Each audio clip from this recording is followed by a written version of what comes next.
any young people who came because they had this professor at Miami University? Anybody? I'm maybe young people. Well done. Well done. William said you came because you came special. Okay. We have some wonderful people here. Let's introduce some of them.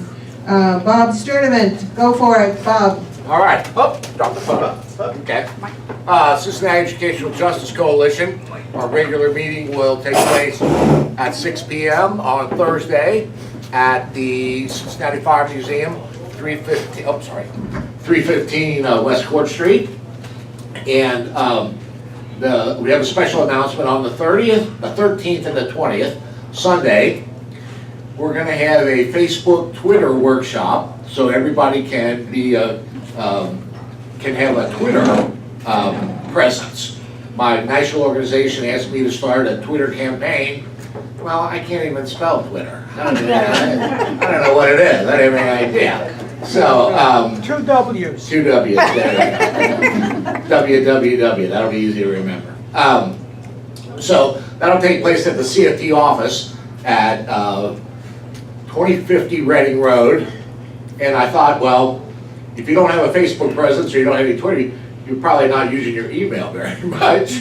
So if you're interested in that, we'll have food and refreshments. It'll be at 2 o'clock on Sunday. Each Sunday we'll do it first this Sunday and then again at the following, and then we'll probably do it again in September too. So if there's anybody here that's like me, a little bit intimidated by Twitter, we're going to try to get over that. I have an excellent trainer, and like I said, there'll be food and something to drink for you. So if you're interested in that, talk to me. I'll take your phone number if that's what you're doing, and I'll call you before that. Or if you have I'll make the announcement through Facebook on this Facebook page, so everybody we'll teach you how to download photos, how to embed an email address into your internet account, so you can post that. You can post that at other emails, and people will be able to go to see your Facebook and your Twitter. We'll learn how to do that. We'll learn how to put pictures, like I said. We'll learn how to do audio. We're going to learn how to do almost everything we can, and then we'll get you signed up for Twitter. And then obviously, what's in it for me? Okay, CEJC wants you to start to Twitter on the national level, or tweet on the national level. I'm sorry. I gotta get my verbiage straight. So that goes on to the 13th and the 20th if you're interested in that. And then we'll probably have some more sessions through what we would call Social Media Sunday. So anybody who is not fully embedded into the web and Twitter, here's your chance to get free training. And we have a person that's a very, very good trainer. So if you want to increase your Facebook skills and you want to increase your Twitter skills, you'll have that opportunity. Just talk to me before you leave, we'll get you there. Tell people where to park Thursday for the fire museum. Oh, the fire museum, okay. There is metered parking outside, but there's a lot right across the way. There's never been any problems there, but there is metered parking. That happens at 6, so we'll probably go from about 6 to 7:30. We're gonna keep that meeting every second Thursday. And I just wanna say I love this event. I love coming here on Tuesdays. But if you're like me, like I said, and you're not fully equipped to, face the modern electronic world, we'll have a training for you, and you don't have to worry about being intimidated or anything like that. We'll go over everything until everybody can Facebook and everybody can tweet. And that's our goal. That will help. Let's put it in our newsletter, right? And we'll get that in the newsletter. And like I said, if you don't have a Facebook presence now, or you don't have an internet presence, take my phone number and you'll have a chance. I'll call you. And then in September, on September 4th, we're going to have our literary circle. We have a book for sale. I was able to get the book half price. It's the responsibility of citizens in a democracy in the age of accountability, written by one of our local authors here. She's a professor at UC. We're gonna have you take over the meetings, Robert. It's like, well, that's what I get paid for. So, I wish we could only take a picture, send that up to Chicago. We have it on video. We got it on video. Is this my best sign? Okay, but like I said, on the 13th and 20th, then always the second Thursday of the month, the Cincinnati Educational Justice Coalition. Thanks a lot. David, will you just stand up and point to yourself in your t-shirt today? Oh, thanks, Alberta. There's plenty of information on Keep Water Wild at the bar, and At the bar. the proposals for development that we're trying to fight, the 50 acres in South Finneytown, it keeps shrinking. So they're just trying to save face at this point. We'll see what happens. Thanks for asking. Right. You want to keep Walter alive. Yes, we have a birthday boy here next to me. Oh, no. Saturday. He says he's 59, but I don't believe it. 98? 98. Seriously, 98. Happy birthday to you. Happy birthday to you. Happy birthday, dear Dave. Happy birthday to you.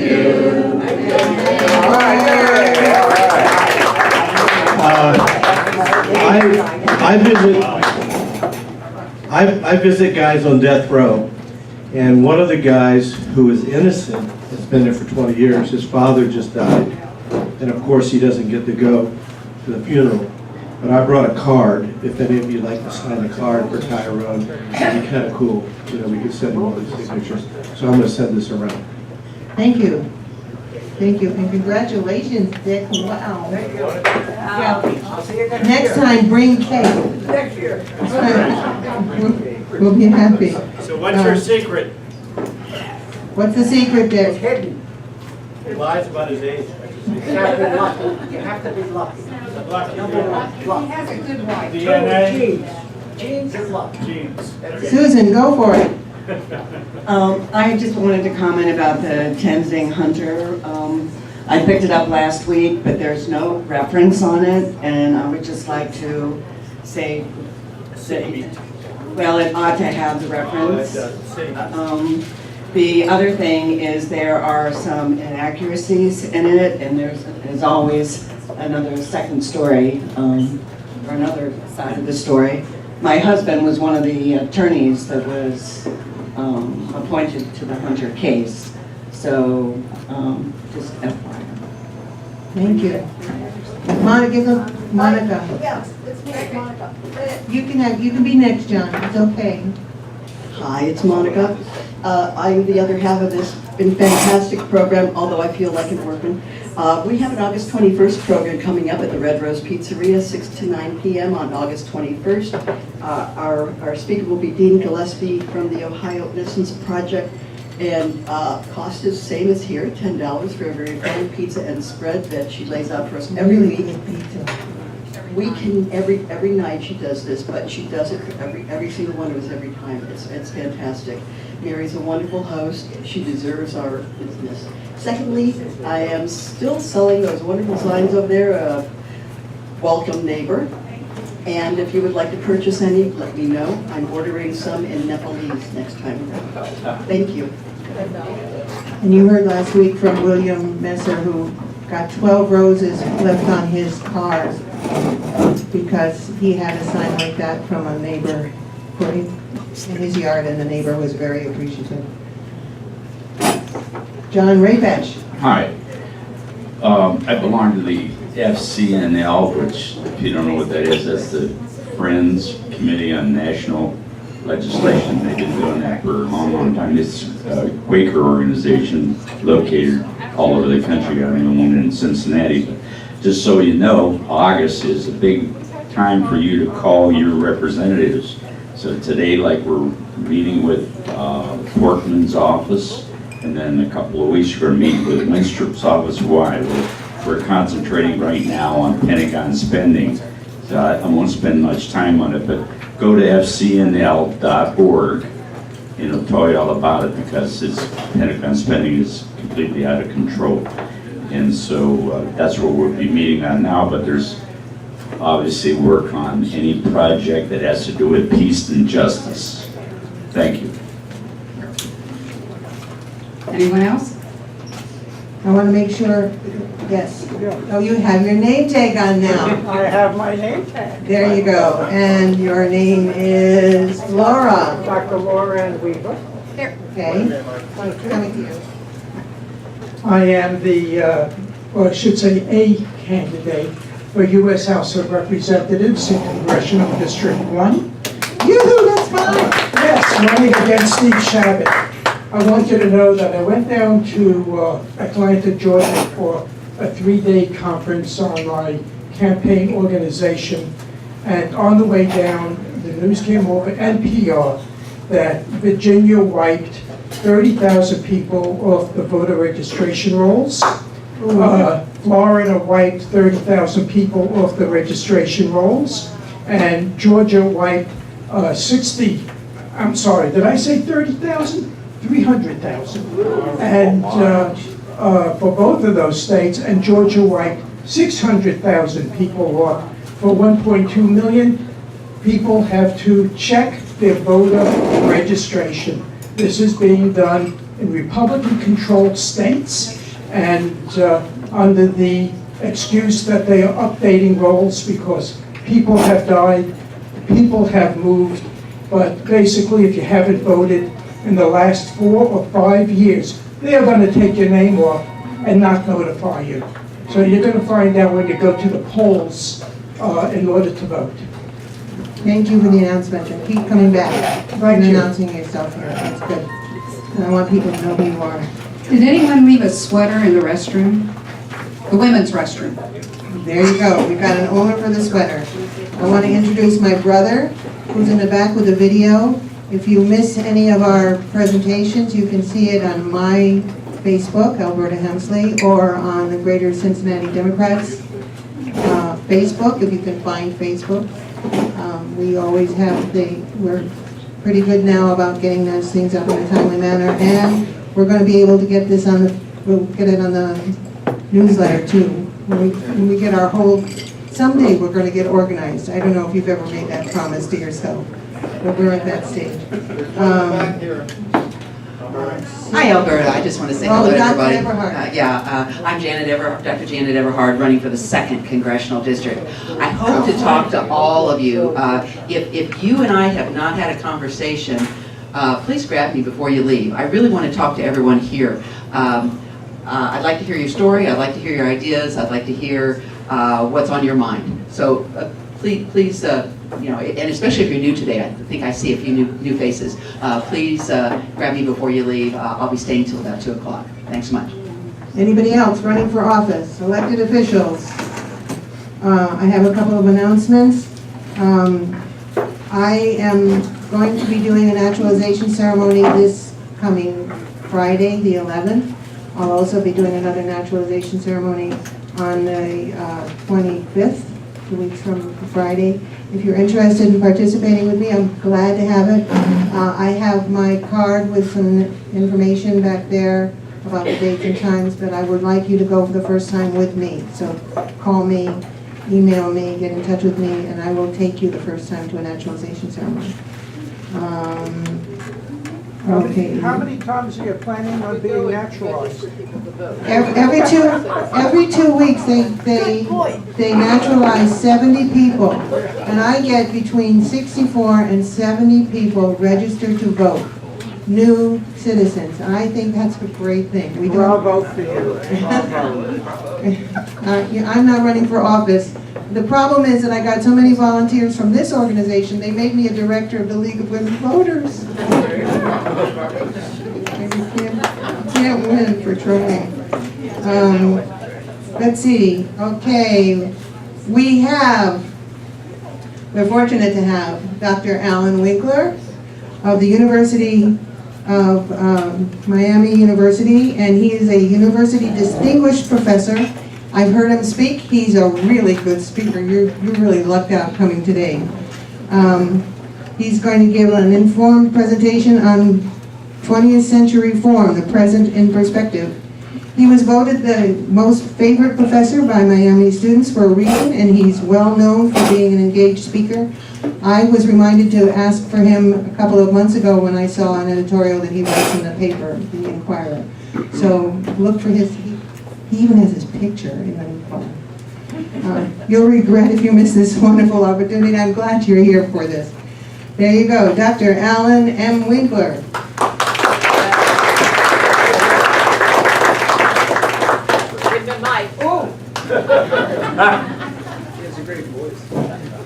Thank you very much, Alberta, and thanks to all of you for being here. It's really nice to feel the energy in the room, to see a number of old friends from Miami and elsewhere. I appreciate all of that. When I was asked to speak here, I've been thinking a whole lot about what's been going on in our national politics for a fair bit of time. I come from Oxford, Ohio. My representative for many years was, of course, John Boehner, who is now mercifully out of office. The district hasn't gotten a whole lot better. But I'm interested in these issues, and as a historian of 20th century America, I've thought a lot about it. In recent months, I have been powerfully disturbed by what I see in the turning back of regulatory reform. I've been disturbed about Paris Climate Accord and our pulling out of it.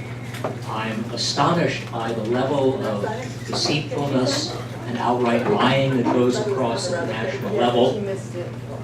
I just read an article in the New York Review of Books in the last issue in which it was pointed out that virtually every president that we can think of has tried to do something for the people. The current incumbent is really less concerned about that and more concerned about his own reputation and how he appears in public and the like. All of that makes a difference. But what I'm worried perhaps most about is that what I see happening today at a national level is really a focused effort to roll back the entire wave of reform that has occurred throughout the 20th century. And as a historian, let me simply talk about things that have been going on for the last 100, 125 years, and then talk about how what is happening really is an effort to roll all of that back. You all know that in the late 19th century, what we have come to call the Gilded Age, the rich got richer, the powerful titans of industry were in control of what was going on. The robber barons, the John D. Rockefellers, the Andrew Carnegies, and all the rest of them really had virtually unlimited power. The railroad magnate Cornelius Vanderbilt once said, "Law, what do I care about the law? Ain't I got the power?" And that was the way the system operated. J.P. Morgan held positions on 314 boards of directors, and from that position he could pretty much control what was going on in the country. There was a kind of assumption at that time that the rich were deserving of being in power. You all remember that Charles Darwin wrote his seminal works in the 1860s, and now people began to talk about survival of the fittest in political terms, and if you were indeed the fittest, then somehow that was the natural order of things and that was a good thing. People used a kind of Calvinist argument as well, by arguing that their financial well-being and role at the top of the heap was a reflection that God loved them more. And there was a sense that the rich were therefore the stewards of everything else, which they worked to deal with, but at their own significant advantage. Well, at the tail end of the 19th century and the beginning of the 20th century, when both Republicans and then Democrats were in charge of the White House, Theodore Roosevelt and then Woodrow Wilson began to work at a national level with a spirit of reform that had begun at the local level. And we've come to call this effort the progressive effort. And it dealt with a whole range of different things. It dealt with regulatory reform, dealing with things like weights and measures and making sure that they were fair. It dealt with social reform, trying to deal with the immigrants in the cities. There were a whole lot of immigrants coming over from the 1890s on. Tried to deal with political reform, with processes of initiative and referendum, which we're dealing with today. Trying to deal with direct election of senators and other such things.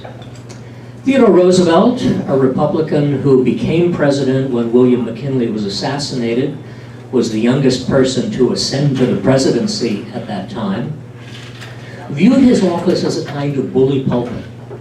And he used that effort to try to deal with efforts to roll back the power of the robber barons.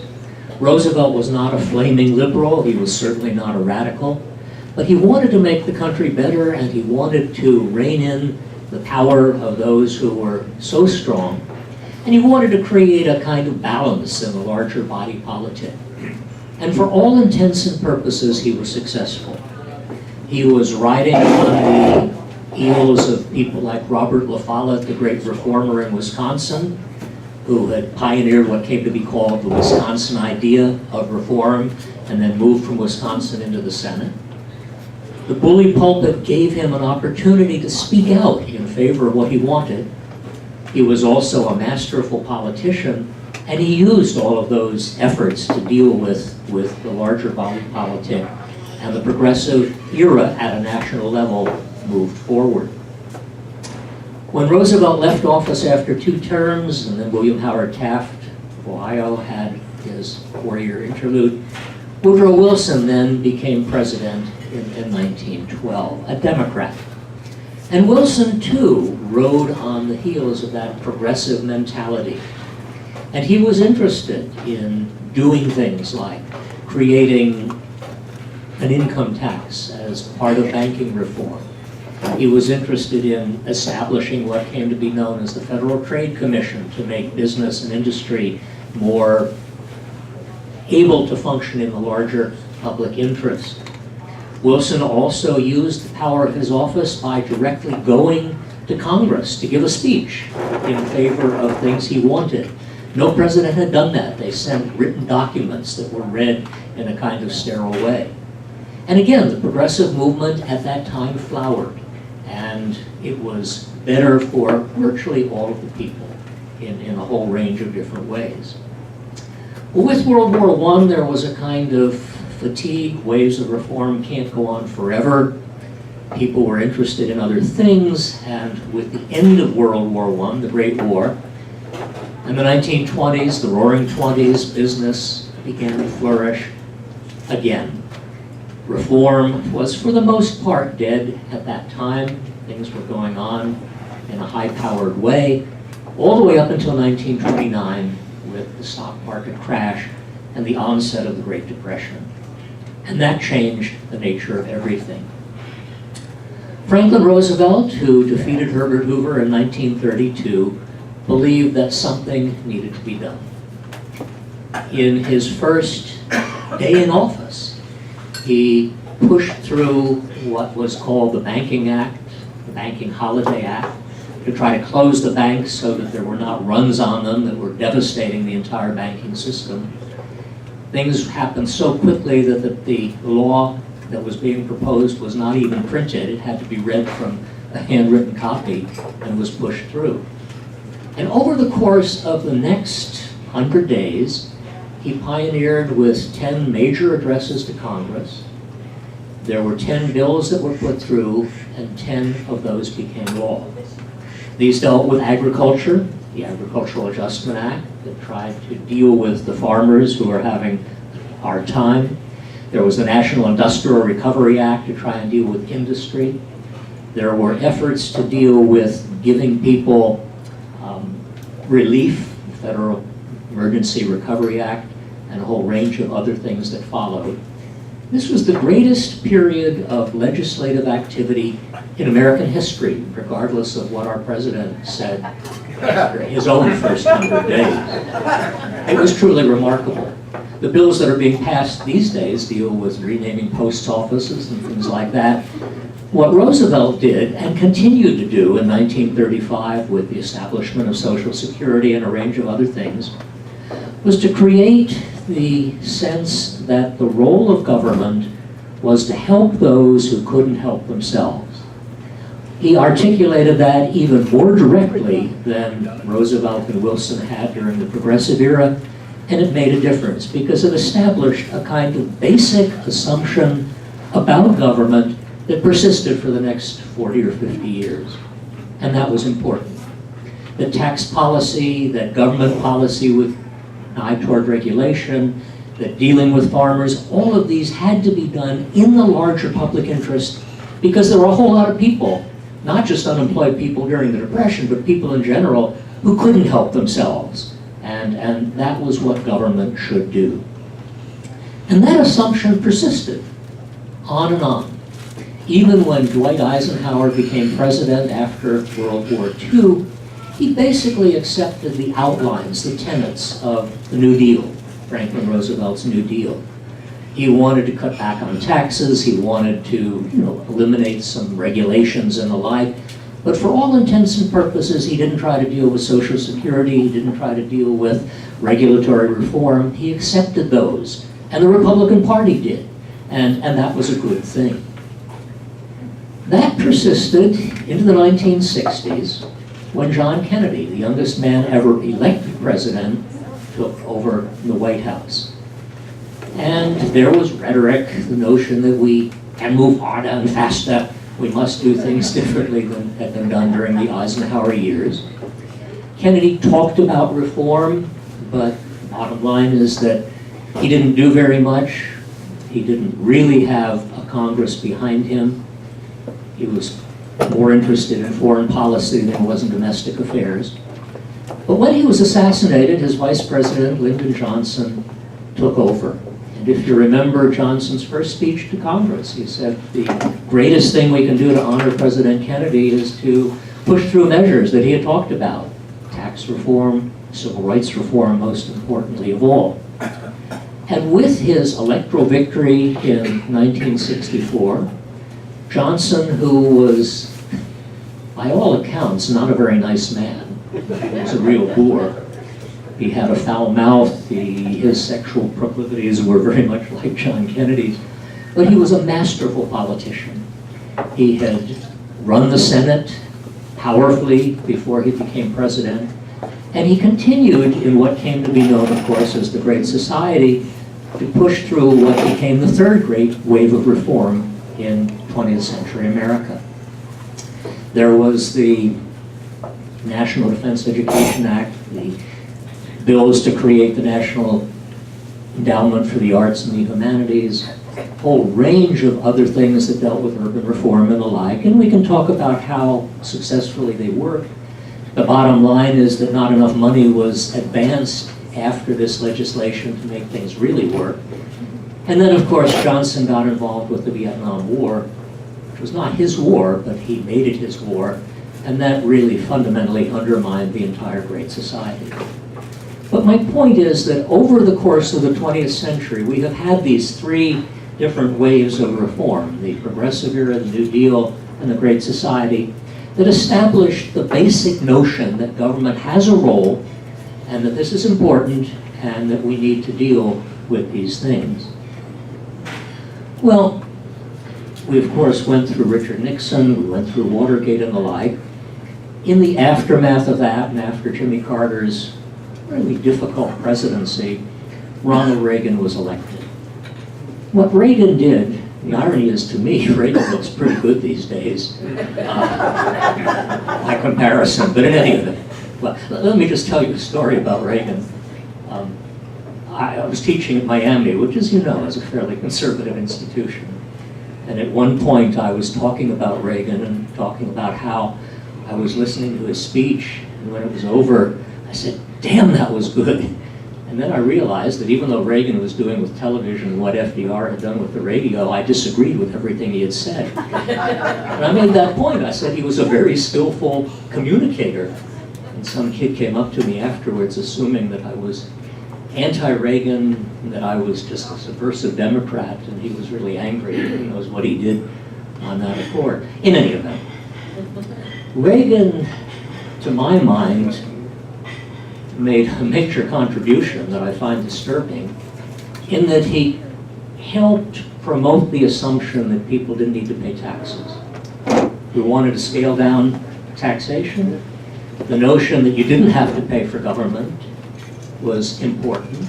And his larger argument was that government is not the solution, government is the problem. And that basic assumption is something that has been with us ever since. And it was something that Bill Clinton, the Democrat, railed against during his 8 years in office. But it has become the kind of operative assumption, and that is troubling. We could deal with that when Reagan was president. We dealt with it when both George Bush Sr. and George Bush the Younger were in office. But there was still a basic assumption that even if we're scaling back government, it still has a role, and we're still trying to do larger things that are important. What is troubling at the moment is that there is the basic assumption that government basically is inconsequential. The government is to be rolled back dramatically, not just in tax policy, but in regulatory policy and environmental policy, dealing with the national park system and everything else.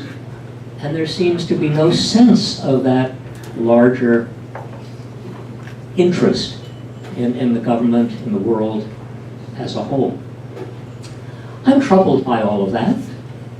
I think the one thing that gives me heart as I look back at all of this is I remember back, this must have been in the 80s, going to the movies and watching a film called, if I remember correctly, Wasn't That a Time, which was about the reunion concert at Carnegie Hall of the Weavers, the folk music group with Pete Seeger and Lee Hayes and the others.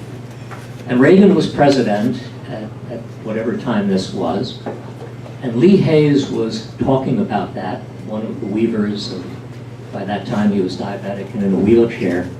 He was talking about Reagan, and he said, "To me, Ronald Reagan is a little bit like a kidney stone. Be of good cheer, this too will pass." Well, I guess that's the one thing that gives me hope as I think about it today. I keep hoping that the basic assumptions that we somehow managed to put into play over the course of the 20th century will not be forgotten, that the things that are important to you are important to me. I'm delighted to see everybody here working in that effort, and I congratulate you. Thank you.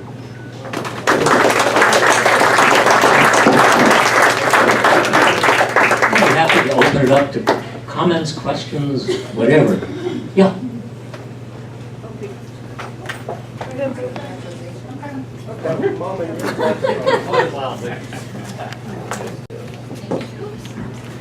So, whoa, that was way louder than I thought it would be. I'm curious, because something that I had learned in a history class was that our political,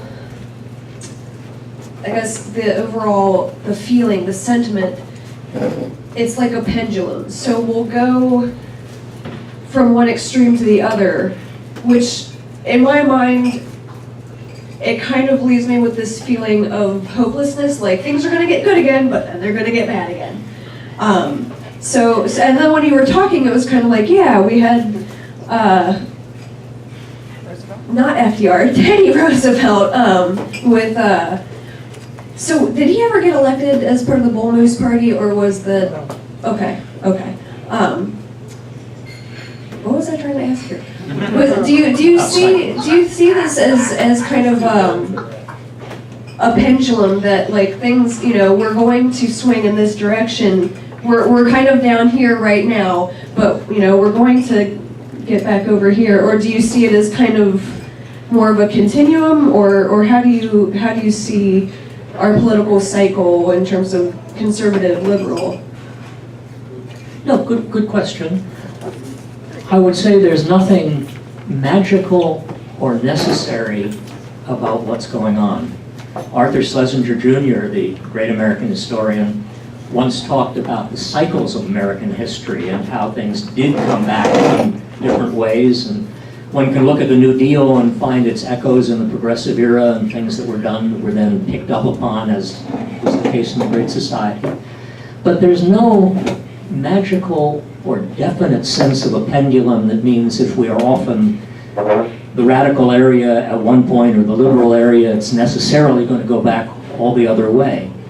It does swing. As I suggested earlier, cycles of reform can't be perpetuated indefinitely, that people get tired of that effort wherever they may be. But that there does seem to be a movement back and forth, but it's not a necessary movement. It doesn't have to swing to the right if it's off in the left, or swing back to the right if it's in the other direction. So, yes, there is movement back and forth, but it's not a kind of mechanical, mechanistic thing. And if we're in one particular area, that doesn't mean necessarily that in the next 5 or 10 years, we're going to go off in the other direction. Hello. There's a mic right here. Hello. Okay, yeah, hi Peter. Noam Chomsky turned up a secret State Department definition of a communist government from the late 40s. Now, communist government is any government which sees as its main burden to take care of people. And I'm just wondering to what extent this anti-government thing is something that the Cold War played into or became. I remember hearing Reagan ranting against the communists, but if this idea that any kind of government that really takes the major responsibility for the people is somehow deeply communist. And I'm hoping that Bernie Sanders has actually made the word, at least socialism, not so much a dirty word, but I wonder how you think the Cold War played into this.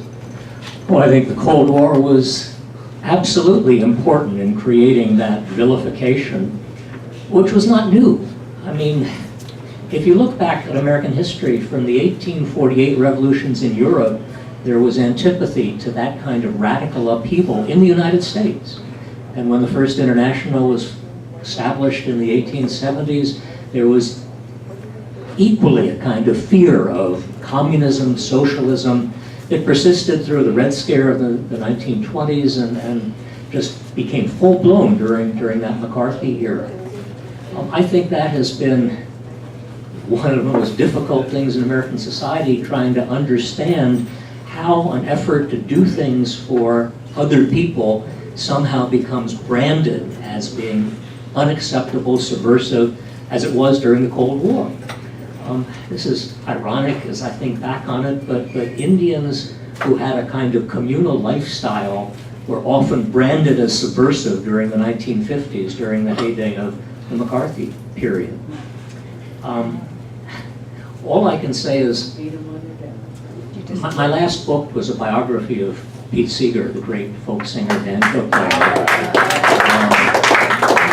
And Pete had been a member of the Young Communist League when he was in college at Harvard, and he left the party, as I think his father eventually did as well. But he said, I'm still a small C communist, and that's the most important thing in my life. And the fact that he, by the end of his life, could say that and not be branded as he was in the 50s and 60s was a good thing. My question has to do with politics of fear and change.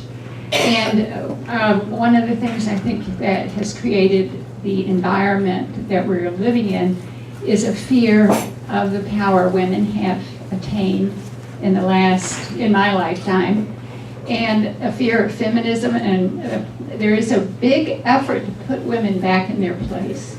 And it's unfortunately a popular movement that is finding some success. And I just wonder what you think about that. I think of fundamentalism as also very popular, the idea that we got to put the black people back in their place, we got to put everybody back in their place. You know, there's a kind of fascination with when in the good old days, when everybody knew their place. You know, and social change has happened really rapidly in my generation.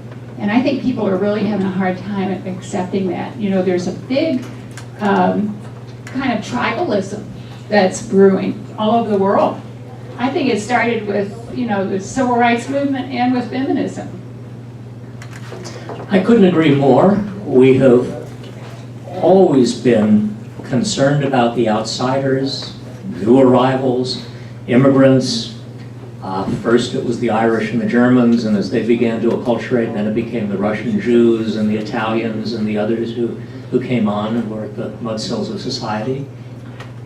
As you started to talk, and you were talking about the anti-feminist wave, which is absolutely true, I noticed in the paper this morning that the person who wrote that Google memo was finally fired. But in any event, I was just going to suggest that it goes far beyond feminism. I mean, it's anti-black, it's anti-Latino, it's anti-whatever. And the whole assumption is that this was a white man's country and that was the way it ought to be. And somehow what is troubling is that that assumption has been given validity by the current political system. And that's what I find perhaps most disturbing of all. I have a question about if you see the current foreign policy as being short-sighted in the sense that there's no guarantee Western civilization will live on forever. I find it difficult to really know what current foreign policy is all about right now, but I still find it disturbing. One of the things that has been true at Miami and the University of Cincinnati and virtually everywhere else is that we are teaching things that we taught for years and years, like Western civilization, less commonly, and we have moved into teaching world history, which is a good thing, and it's not just what happened in Western Europe that is important for us all. I find it troubling that we are no longer thinking in global terms about the world, but only about our individual, or at least national self-interest. I find that the notion that we are not making efforts to deal, as we have over decades, if not centuries, with other nations, but simply going in our own way, troubling in the extreme. And I worry about what's going to happen. I have a question. I don't think this just happened, and I think the Democrats are part of it. I think that Bill Clinton paved the way for the 2008 crash of the banks by reversing what FDR had. I think that I worry about the Democrats that have been in power a lot and their connections to the banks. And I think that the Democratic Party needs to change. And the question is? Well, the question is, I mean, do you see this kind of thing? It's not just that Trump got in power by some magic, and also the media, when there's no sense of history. I mean, we got all upset about Assad, who wasn't using chemical weapons. We've used chemical weapons. We've dropped bombs on Iraq, and we're horrified.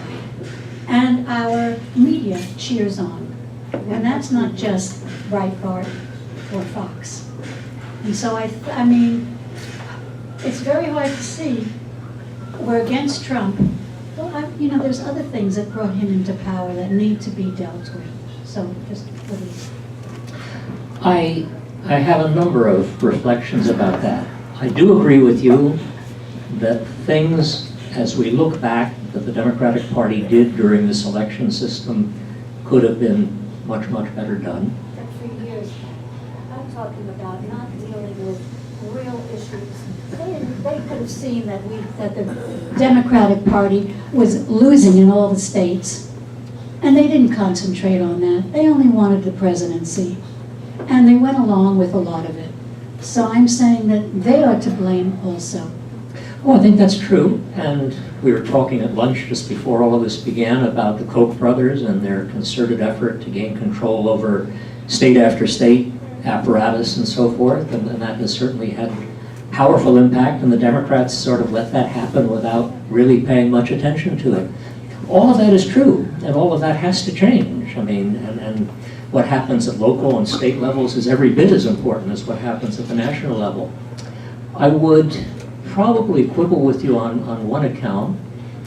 I mean, I think that Bill Clinton got a really raw deal with the impeachment hearings and the like, Monica Lewinsky notwithstanding, but my view of him, and there are things I don't like. I mean, his welfare policy, I don't like at all. True, but at the same time, even facing a Republican Congress, I think that he did incremental kinds of things that made a difference, and I find it impossible not to recognize those things. And so, from my point of view, he was a pretty decent president in spite of things like that, welfare policy change and the like. Yeah, come on. If I can come, if I can. Remember, I'm the mic czar, and you have to have the mic before you talk. Yes, Director. If I can comment on Bill Clinton's economic policy, he was the president during the e-boom period where there was a lot of capital formation on the stock market. And it was the federal government's intent to bury the money so that there wouldn't be rampant inflation as a consequence. The idea that they came up with was to loosen the reins on real estate loans in order to bury this excessive amount of money that was being generated in the stock market into housing, where it could sit comfortably for a long period of time. There was unintended consequences. Yeah. We got to get the mic back here. We took it away from you.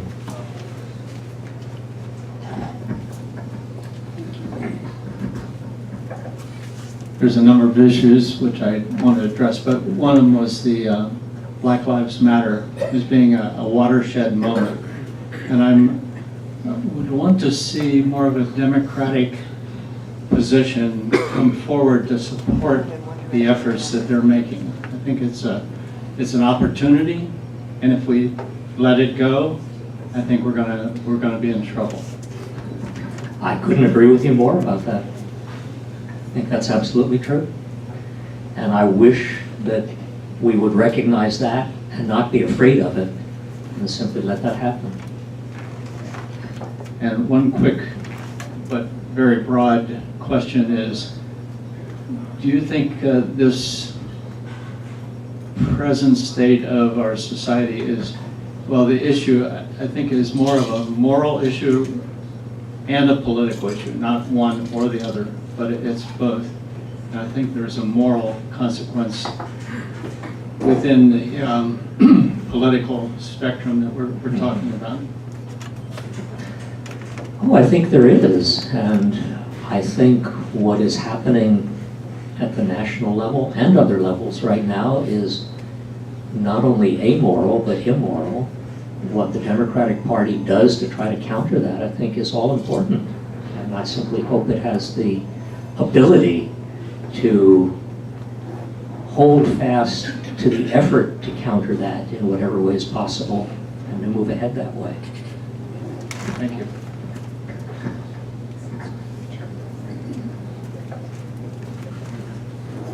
I'll get to everybody. I have a request for the mic back here. No, okay. You keep track. Okay.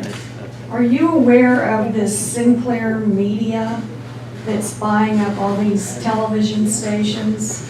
And this sounds convoluted, but it's not. Trump has started his own TV station that's connected to Sinclair, and they are inserting Trump reports into news broadcasts. This is not a conspiracy thing. This is happening. Channel 12. Channel 12 is one here. Channel 64 is another one here. They own 172 stations at the moment in the U.S., and they get copy from the home office to the radio or the television stations that you must put this into your broadcast. And it's like the latest thing that Trump's good numbers, or Trump's doing this, or Trump's doing that. Should we be concerned about this? Absolutely. I hadn't paid attention or been aware of that in that way, but that is powerfully troubling. Well, I thought so. And they're trying to get something through the FCC so that they can go further with it. That's right.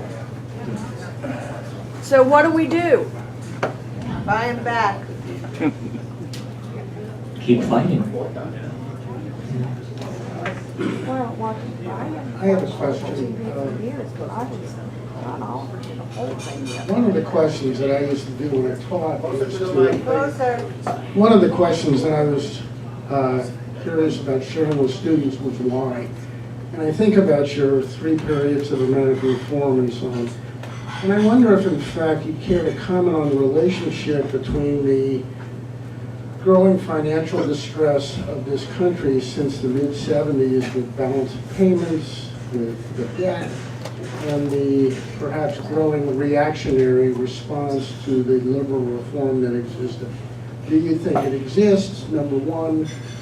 And number two, despite all the interest in liberal reform, obviously in this room, is it more realistic to help people understand that some serious choices have to be made on how to spend money because there's less of it now? There are clearly difficult choices that have to be made. I couldn't disagree with that at all.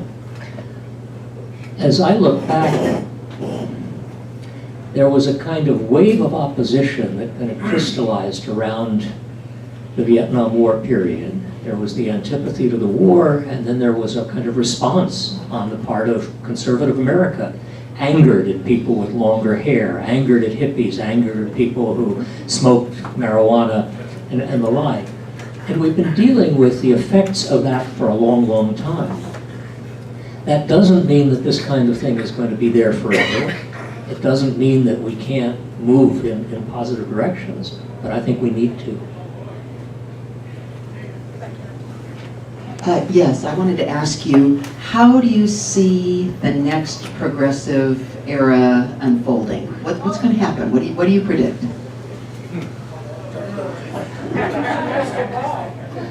I don't have a clue. I think that there are It's voices. historical, not forward. I think the fact that there are voices like Bernie Sanders out there, making arguments that have to be dealt with and acknowledged, all of that is encouraging. I think that there is every possibility of some kind of a wave of reform. I couldn't begin to predict what it would look like, but I kind of hope against hope that it'll happen. Well, I'll ask you a follow-up question then. What can we as Democrats do to make that next reform happen?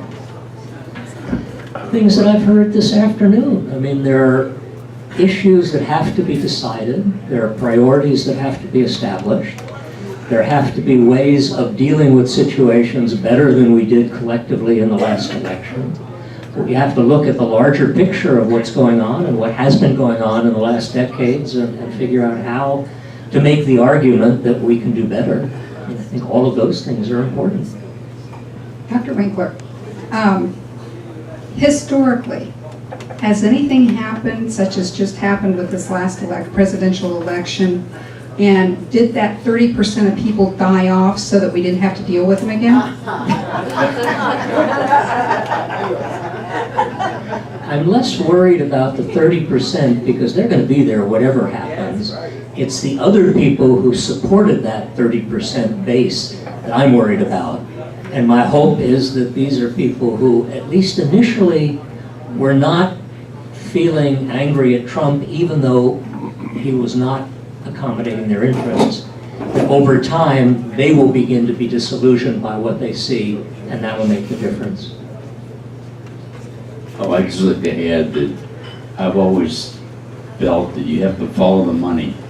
And it's a global thing now, so you have to follow the money. It could be the Chinese getting the next president elected. You really don't know. You have to follow the money, but for me or you have to follow your passion and get involved. And that means the first thing I can see as a Democrat is get the damn people that are making $7.25 an hour, get them organized.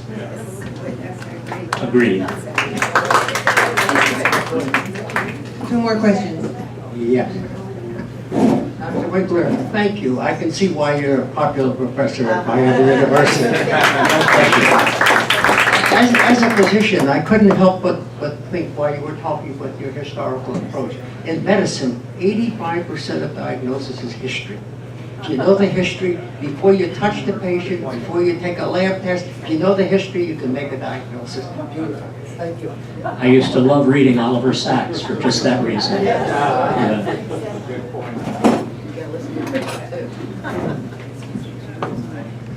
I've been reading Sinclair Lewis's It Can't Happen Here, and I just want you to make some comment on fascism. Can we apply that label to the American experience and to what's going on right now?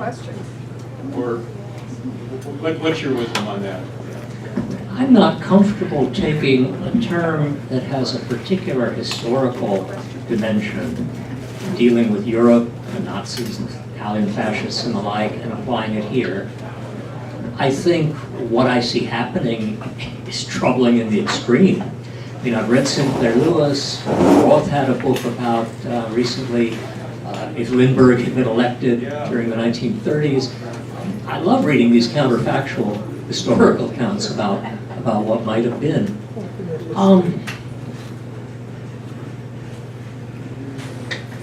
I forget what your question was. Can we label this fascism? Can I label it fascism? I'm not comfortable labeling this fascism. It's demagoguery. I'm not even comfortable calling it populism, because populist has a particular historical dimension that I would prefer to maintain. But I don't like calling it fascist. I don't like what I see, but I'm not going to call it fascist. One more question, I guess. I've been hearing a lot about what's being called the sort of demise of globalism, and also been looking at for a long time the pervasiveness of corporatism, international corporatism. Could you talk a little bit about those two things? I worry about corporatism. I worry about the power of these large multinational conglomerates, which are larger than many countries in the world. At the same time, we live in an interconnected, interdependent world, that it seems to me globalism is absolutely essential. That it seems to me the notion of working together with other countries and not simply with an America First notion is something we have to do. And I hope that at some point we'll come to our senses and that'll happen. Aren't you glad you came today? Thank you, Dr. Winkler.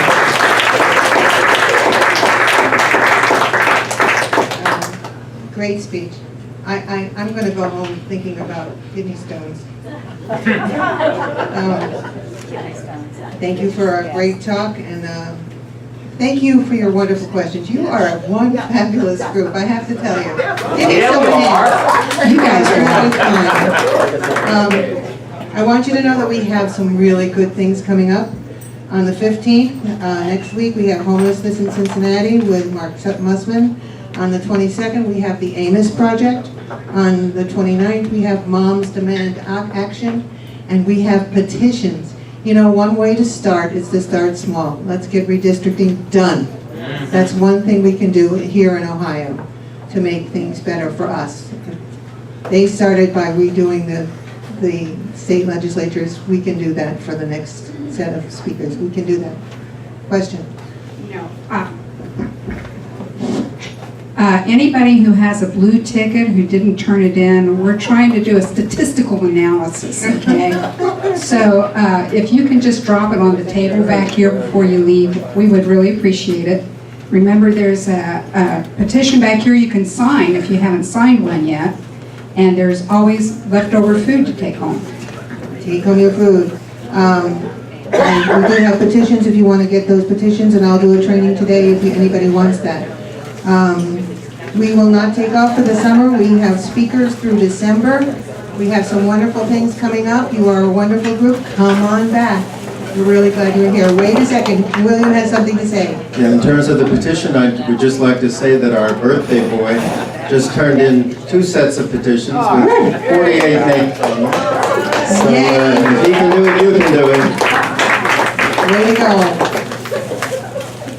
He did that for his birthday. Thank you for coming.